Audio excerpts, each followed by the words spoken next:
eight-legged created, and today I'm going to be making a pair of sublimation earrings. I want to show you what I am working with. First, I am taking this stamp that came from this set from Artesprix, I believe is the company name, and let's see if it has a name on here. Nope, it just says Stamp and Cut on there. So here is the website. If you're interested, it's called My Art C, and they also have a Facebook group. I believe I bought this at Michael's, but I don't remember completely. I'm going to be using the stamp pad from Artesprix, and then I'm going to be coloring it in with this sublimation marker set, and this one is Pastel. So I think I'm going to be using the pinks and purples and maybe blues and greens from this set. And then the last thing I have here in front of me are these pieces that came out of an earring set that I bought on Amazon for sublimation. It came with all of these earring blanks, and I will include a link for that. I want to show you a couple of things that I have found out about this. First off, the jump rings are not typical jump rings. As you can see, they have this little end to it here that's going to grab onto the sublimation earring. So these are specific to the earrings, and they go, right into the hole like so. And that is what it's going to look like when it's done. Okay, so I'm going to set those aside. Then the next thing I noticed on the blanks is that they come with a protective coating. So you're going to want to use a needle tool to pull the plastic layers off, and they're kind of like stickers. And there's one on each side, which means both sides can be sublimated. So make sure you peel these off before you try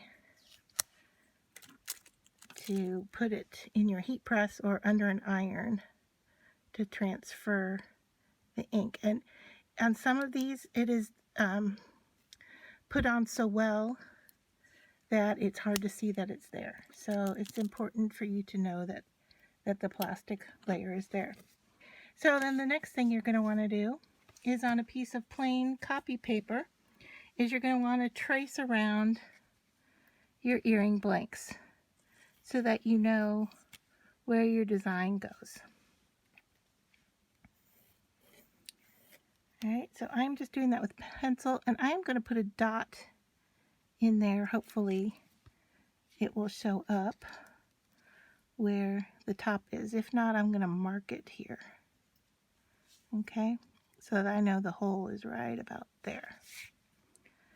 Alright, I'm going to put them relatively close together because I am going to be pressing mine under an iron, and I want them to fit onto the small craft iron that I'm going to be using. So I don't know if that's going to make a mark in there or not, but it's about right there.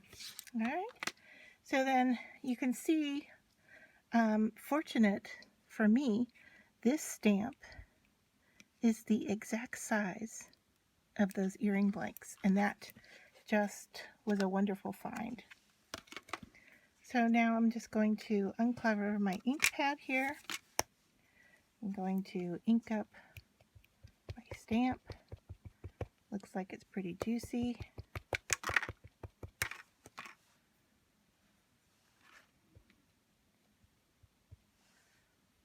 And the coverage is a little odd, and I don't know if that's because it's a new stamp or a new stamp pad, but I'm just going to stamp off to the side here just to kind of see what it's going to look like. And I think I'm even off screen. I'm sorry about that, but I am just testing out my stamp. Okay, so here you can see I stamped a couple of times, and this one is looking better than this one. So before I go into the area I definitely want to use, that was a nice thing to do, just to make sure that I'm going to have good coverage. And it looks like my stamp is a little spotty, not the ink itself. So I am just going to try and eyeball this and stamp and just let it sit for a second to make sure I've got coverage. And then I'm going to stamp the next one.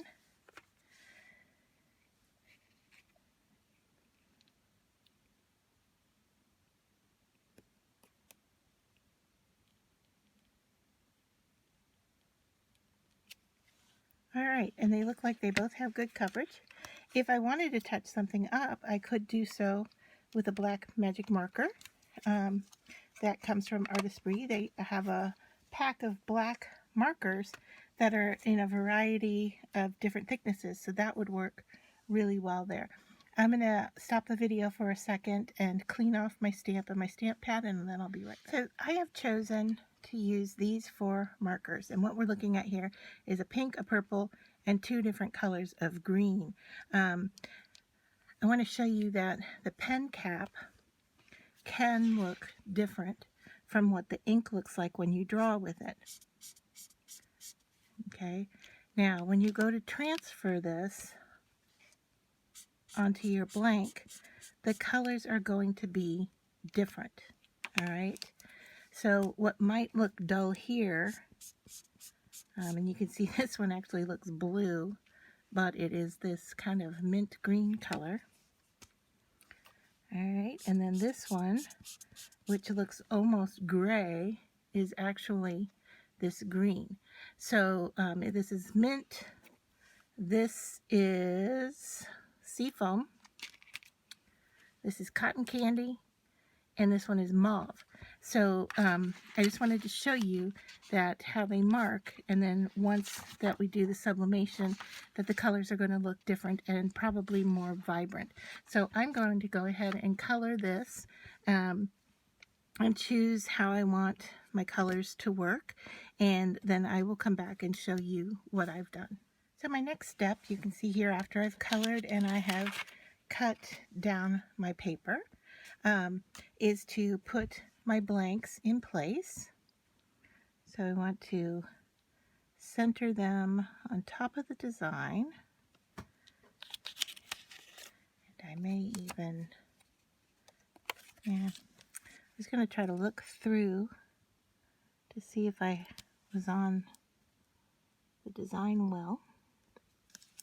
And I'm going to tape that in place using my heat resistant tape. And I am cutting this tape with non-stick scissors. So I want to make sure I cover the whole thing.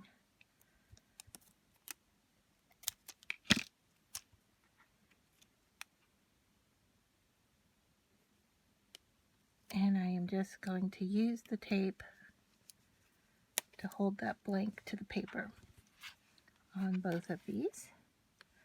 And then my next step will be to iron the blank.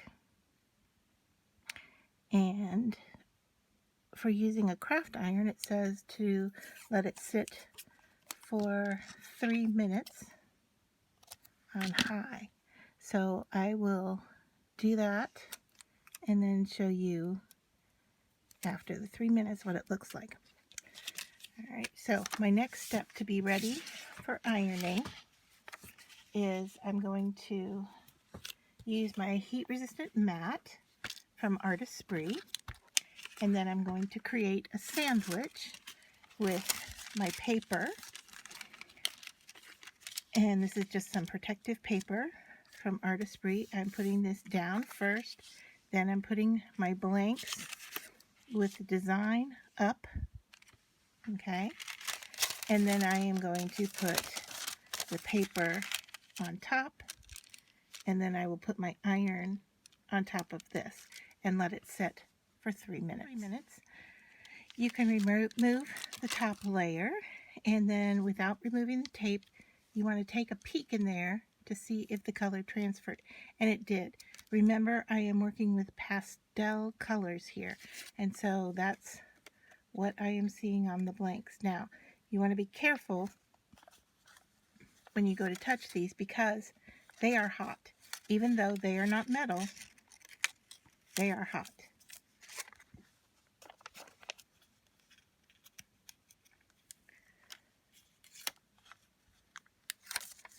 So there are the two earrings, and here is the paper. You can use this again. The transfer may be a little bit lighter, but it definitely can be used more than once.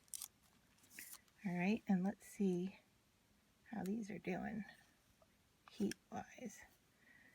I'm feeling a little bit through my fingers, but not terrible.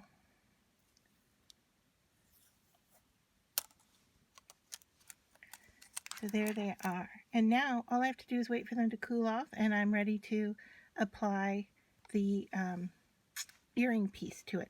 If I wanted to, I could sublimate the other side as well. So while we're sitting here and I'm looking at them, having a design front and back might be a nice thing. So I am just going to go ahead and do that and see what the difference is from one side to the other. So here is the transfer for the second side, and as I lift it up here, I can actually see that there is color there. So I'm just going to peel them off. You can tell that they are much lighter than the first side. And if I can flip this over for you and remove the tape without burning myself, I can show you the difference between the two sides. Now keep in mind that these were pastel colors. Alright, so there's the first transfer, and there is the second one. It is definitely lighter, but it did transfer. So I think that would make a nice backing for this pair of earrings. Now, yeah, I could have put two different designs on it, and then that might have, you know, made it a two-way earring, but I think they're nice just the way that they are.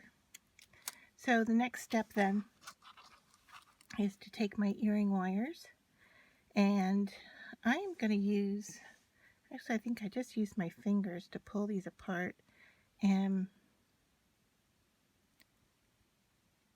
what you want to do is make sure that when you go to pull them apart that you don't twist them. Now that's different than working with like jump rings and so forth.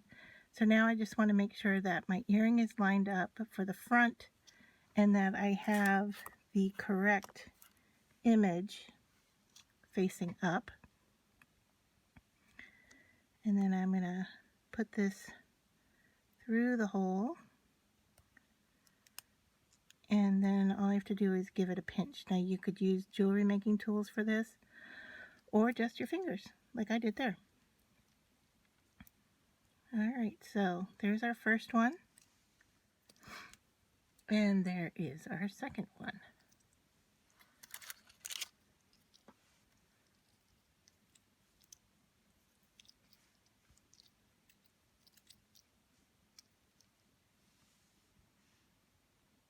I decided to add one more step, and that is to put a crystal in the center of each of the earrings. And I am going to do that with a little bit of super glue, and then this pack of crystals that I got, it comes with these kind of lifter pencils and the tweezers, and 12 different colors of crystals.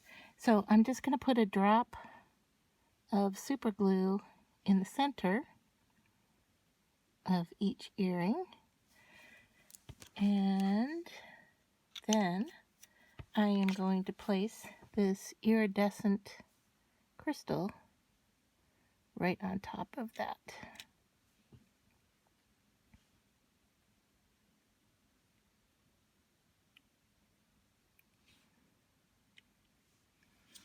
So there, just adding a little bit of extra bling to those earrings, and hopefully you can see that the crystals shift color and relate to the colors in the earrings.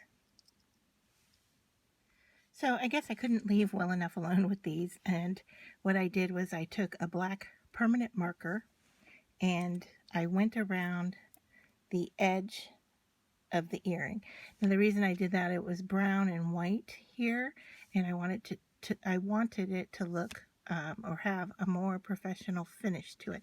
So I did that, and then I went ahead and did it around the outer side of the earring. So what they looked like before was like this with the white around it, and then here it is with the black around it, and I think the black is more stunning. I don't know what you think. Let me know in the comments which side you like better, with the marker or without, and then also with the gem or without.